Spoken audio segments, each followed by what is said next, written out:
All right, so for the third journal entry, I'm going to kind of switch it up a little bit because I've normally been doing, story RPG types games, but now I'm going to kind of segue into a little bit of something different, which is going to be Hearthstone, specifically Hearthstone Battlegrounds. It's honestly a game that I got into because my my friends really wanted to play, and honestly, I was kind of looking for a new game to try out, and this is one that popped up, and it's a very interesting card game. Um, Obviously, we don't play the original format of Hearthstone, so we just play the Battlegrounds version, and I think honestly, it's really really fun. Um, One of the main things that I really enjoy about it is that every game really feels different. It's kind of it doesn't kind of follow the same format of having a specific deck and then having to build that deck out or utilize the right cards to get to the point that you want to get to.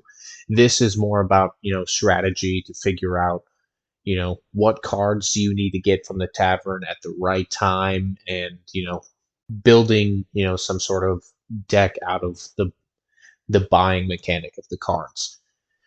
So my initial thoughts for this game is that it's extremely fun, really replayable. Even from last season to this new season where they changed around a lot of things, which I'll kind of touch on a little bit of both of those. But for the main aspect, I really enjoy this game. It's definitely something that y'all should all try out.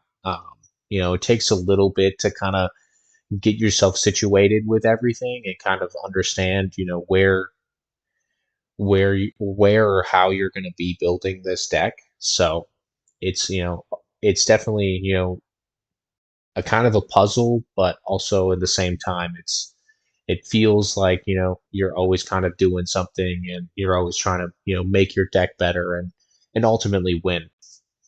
So I don't have any storyline thoughts because obviously this is not a storyline type of game, but to go right into the aesthetics, or I guess more so, I want to talk a little bit more about the play styles because in this type of game, there are many different kinds of play styles, whether that be from, being a little bit more aggressive and trying to just max out and buy a lot of cards right away, um, to being rather passive and trying to, kind of hold off early game and kind of just stack those tiers. And I'll talk a little bit more about what each of those means in a little bit, but it definitely allows for multiple different forms of play styles as well as just multiple decisions to make early on in the game and in the late game, which just makes it an overall just well-rounded game all the way through.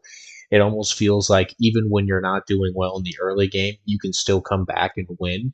And sometimes that's really easy depending upon the cards that you get or the upgrades that you're going to have. So that's honestly one of the best parts about the game is that you're never really out until you're actually out because you keep still having good amounts of chances to come back and win the game, and also just do well and learn a lot more about what each card does and how they can kind of coincide with each other.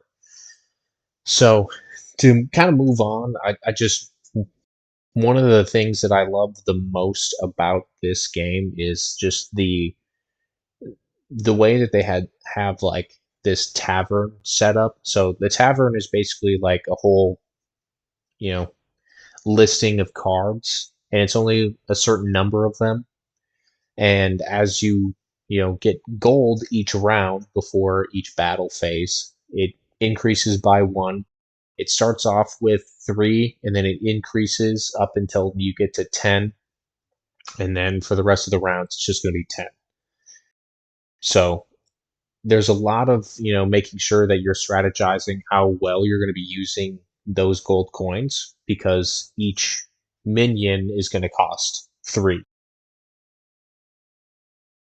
Now with that there's also hero abilities, which you pick at the start of the game, which are all very different and all are kind of utilized in different ways. They have some sort of ability or skill, if you will, and that can sometimes change the overall idea or build that you want to get to at some point. So it's rather interesting when it gets down when you get down to it, just because you might have some build that heavily favors Murlocs. It might be somebody that after maybe two Murlocs die, you end up getting +1 health for all the Murlocs on your team. So that might be a great avenue if you're playing Murlocs. But if you end up getting that hero and Murlocs aren't in the game, and that's another one of those mechanics that there's only going to be a certain number of the available minion types in the tavern at once. So there might be an opportunity where you want to play Murlocs or you want to play demons or beasts or anything like that, and they might just not be in the game at all. So you have to kind of focus on figuring out how to build out a different deck. And that also adds to that challenge and that strategy uh, option for the game, because you might not have the ability to build the deck that you want, and that also just kind of promotes a lot more of different play styles, and then also understanding the game a lot more in the situation of, hey, I might not actually get the cards that I want, so now I have to go play a different type of minion, and then you get to learn a little bit more about them, and you can learn about how some of them can kind of cross over with each other. So the game has minions that are like dragons, murlocs, which are kind of like frog fish things. And then it has Quillbore.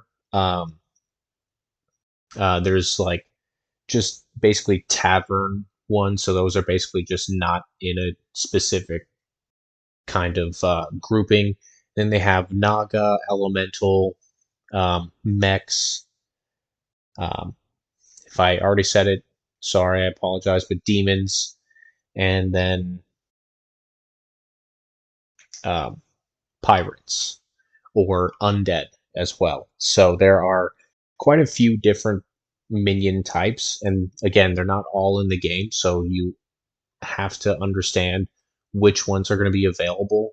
And my strategy is always to kind of like pick early, from that initial first round of minions in the tavern. I usually just go for whichever one I feel like is going to be the strongest in the game, or the one that I feel that I can build the best deck with. So I usually pick one of those and then try to, tier up a little bit earlier so I can get some better cards early in the game and start building that deck a little bit faster and, a little bit better. So I'm not, kind of sifting through, refreshes, wasting gold coins that could be used on, good minions. So the other thing that I really like about the game is obviously, the refreshes cost gold.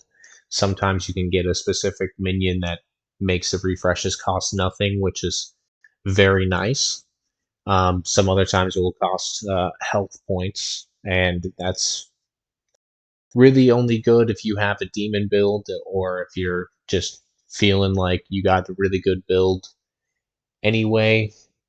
You can utilize that, but it is a risk.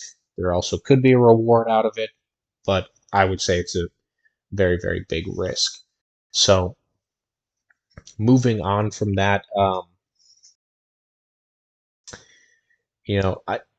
the whole like tavern upgrading system is also one that's really, really cool for this game. Is that you start off at tier 1, you can get to tier 6.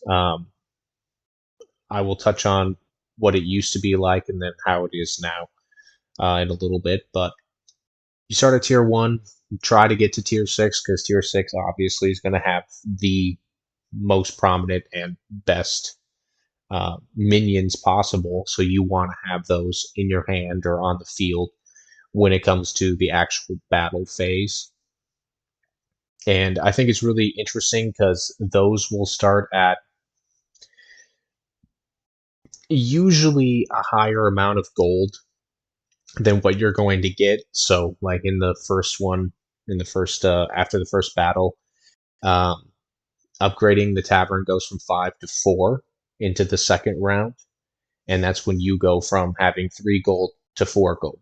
So that's where you see a lot of players end up tearing up. Some of them might not, just because they want to have the cards that are going to help them out in the future, and it all really kind of depends on the play style. Some might just go for early victories and try to knock somebody out really quickly before they can even have a chance to build their deck correctly. So that's basically how it happens. And then, like, the next, after you tier up, it's going to go to maybe 7 or 8 gold coins as a cost to upgrade. And normally players won't have that yet. They're going to have to kind of wait for that 1 gold to start going down and down until they ultimately upgrade. So that's where, like, middle of the game, it's really important to understand how much everything is going to cost you. And it just adds another layer to the game, another layer of strategy, and you know kind of picking the battles that you want to pick, and also just understanding who you're going to be battling, because there's 8 people in that lobby and they're all going up against each other, and it's fairly random, I would say, who you go up against. I mean, there's sometimes where you go up against somebody who's already been knocked out, which definitely helps in the sense of, when you want to tier up. That's usually my thought process, is that if I'm going up against somebody who's already out of the game, I definitely want to tier up because I'm most likely going to beat them with the deck that I have. And even if I don't, it's usually going to be some minimal type of damage. But then I have, the next level of tier cards that I can use for the next battle against somebody who's still building their deck. So adds that level of strategy, and definitely a lot more intrigue on, how to manage the the cost of everything, as well as, you know, making sure that you can build the right deck. So it's a little bit different now, but before they used to have an anomaly that would happen, and this was before they kind of changed a whole bunch of things with Battlegrounds, but they used to have this anomaly that would be something like only certain tavern tiers exist, or you start out with more gold coins, or any any any kind of difference in the game that made it interesting for each new game that you actually got to play. So I really liked that idea, but after a while, you kind of understand which ones are, like, which anomalies are better than others, and some players, I guess, felt that some of them were a little bit too overpowered for certain character abilities, and I believe that's why they ended up changing it coming into the new season. And instead of having those anomalies, they just still have the selected 5 um, minion types, and the rest are out. And then now what you have is tavern spells. So those are something that you can buy with health or coins. Sometimes they're 4 coins, 2 coins, 1 coins, and they're all different, and they can definitely be very beneficial. But then it also, kind of also adds another layer of complexity to the strategy of the game, just to make sure that you're utilizing your coins correctly, as well as still building that deck in the best possible way. So you know I've only got to play it a few different times, and I mean, I certainly like it. I I, I I like the anomaly, but I feel like having the opportunity to have a little bit more player agency definitely improves the game overall. So I would say the updated version does make it a lot more interesting to go forward and play, but it also requires a lot more time playing in the game, understanding which ones are actually useful to you and what they're going to do for you in the long run. So there might be a few times where you go for a tavern spell because it looks like it's going to help out a lot, but it might actually not be that beneficial in the long run. And you certainly don't want to buy it if it's going to be something that costs just as much or more than a minion that can honestly help out your build. So it's important to understand when to use those things and when not to. So I like that they added more player agency to the game, and I definitely hope that they can kind of build upon that in the future and you know essentially be able to have maybe even more minion types possible in the future as well. So moving on, some of the mechanics that I guess um, I'm not too keen on, and I guess I don't really have too much to say about what I'm upset with about that. Um, because it's a fairly simple game. I mean, I play it on the mobile version. Other people can play it on, computer, PC. Unfortunately, it's not on console, but it is what it is. As long as you can still play it on your phone or PC, it's still relatively simple and to get and understand what to do to play. Honestly, it all comes down to just understanding what the cards do, and that's how you actually ultimately learn how to play the game. Because it's fairly easy to move around the menu screens and make sure that playing cards make sense and everything like that. So I don't really have anything that I don't really like.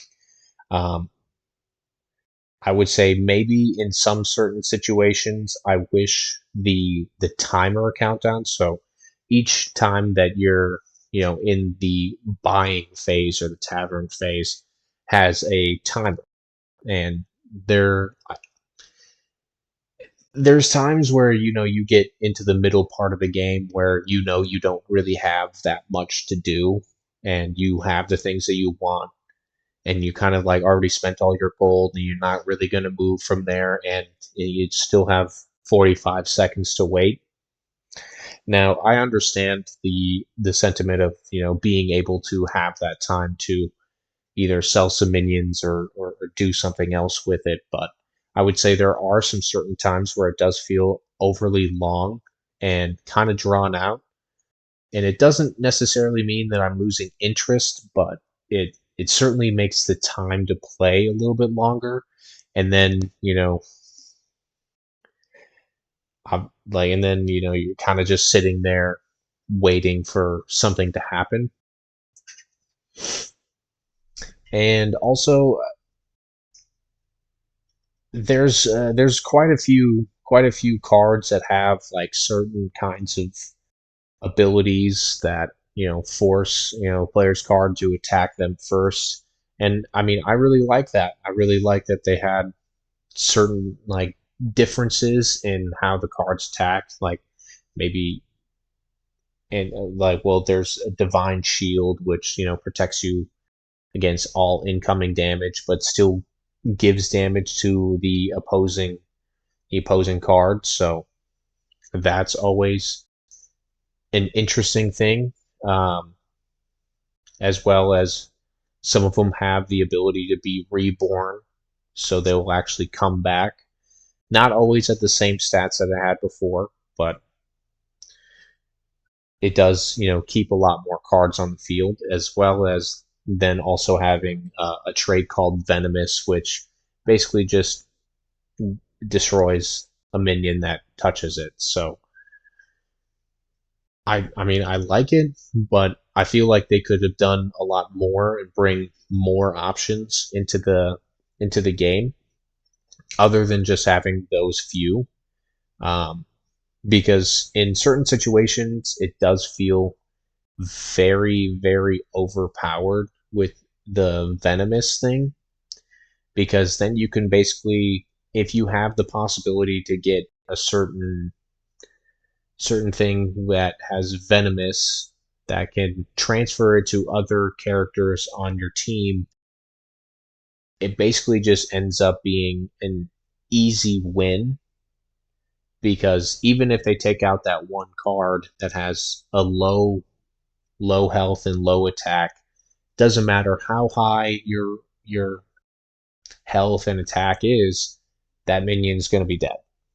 So there's certain things that are definitely overpowered, and I know that they did good as they possibly as good as they possibly could with making sure that those are high tier cards that you're not really able to get fairly easy, but over time, most people will end up getting to tier 6 before 3 people are out, so that leaves 5 people, including yourself, at the level tier 6 that are probably going to have um, those venomous minions. So it's definitely a difficult situation um, in some regards to beat somebody who has that kind of overpowered skill. But then again, I do think that they understood that it is very overpowered, so it should take a long time and cost a lot to get them onto your team. But also, I think there should be other opportunities for these types of interesting skills or powers that these minions have that could be played a little bit more at the lower end level of the game, or at the start of the game, if you will. So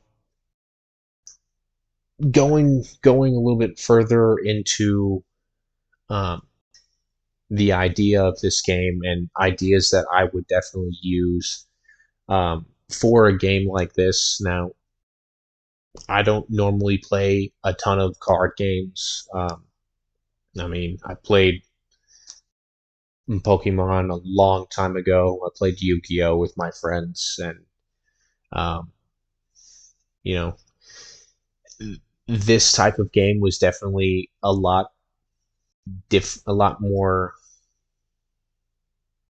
unique, I would say. Um, it wasn't too hard to completely understand early on. I mean, they obviously I had some help from my friends who had played the game that could tell me a little bit more about the strategy, but picking it up doesn't take too much.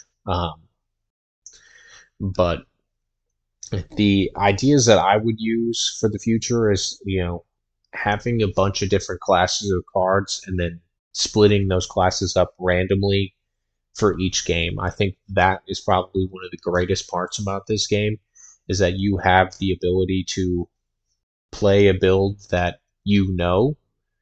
and then also, get out of your comfort zone and have to play a build that you don't necessarily know, but that you can learn a lot from, and then have the capability to win in any given situation based off of the cards you get. Now, one of the things that I would probably scrap is, and I know this is probably controversial, but I think the freeze mechanic in the game, um, it's not like it's overpowered or anything, but I think it's just one thing that would kind of change the scope of the game. Yes, there might be a little bit less player agency, and it would be a little bit more up to the randomness. But I think if you were just to give players a couple extra gold coins instead of having to freeze the tavern for the cards that you want, then those cards still might show up. Plus, it incentivizes utilizing the cards or the type of cards that you have to try and get, those better cards later on. And in my experience, I mean, once you get really late into the game, where it's like the final three or final four, um, freezing doesn't really have too big of an impact because you already have some fantastic cards out on the field. And again, I mean, I'm not really hating on it. I think I like the mechanic, but it would be something that I would probably remove, um, especially especially for like later on in the game, or if I was to make a game like this, I probably wouldn't have that exact same mechanic, and that would mostly just come from the fact that I don't not I mean, I'm not trying to say that I want it to be more based off of randomness or luck, but more based off of how well you can build early on in the game and then grow it from there. Because I think, having the freeze in the mid game is going to give you a lot of the better cards that are going to build later on. And then once you get to tier 6, it almost feels non-existent to really utilize it. And for the most part, I'm just freezing cards that I don't really need, and I'm just going to sell anyway. So, maybe just having extra few coins instead of having the freeze, it's kind of going to change that whole dynamic. But all in all, I mean, I really love this game. If you haven't had the chance to play it yet, I would definitely recommend going out and playing it. It's free on the App Store. I'm pretty sure it's free on Steam or wherever you can get it on PC. Um, it's just a really fun game, or game mode, if you will. I mean, obviously, I haven't played regular Hearthstone, but I think it's a really, really fun game. It's a good way to have that level of strategy in a card game, and also being able to play with your friends or other individuals just adds to that camaraderie. Also, the competitiveness in every gamer that's absolutely there. So definitely give it a try. Let me know what you think, and definitely have some fun, and maybe you'll see me in a game, and I'll uh I'll try to do my best. But anyway, yeah, if y'all have not played the game, absolutely, give it a shot, give it my seal of approval, and I let me know what you think about the game. Let me know what you think about the video. And if you enjoyed it, please give me a like and subscribe. And I hope you all have a wonderful day. Peace.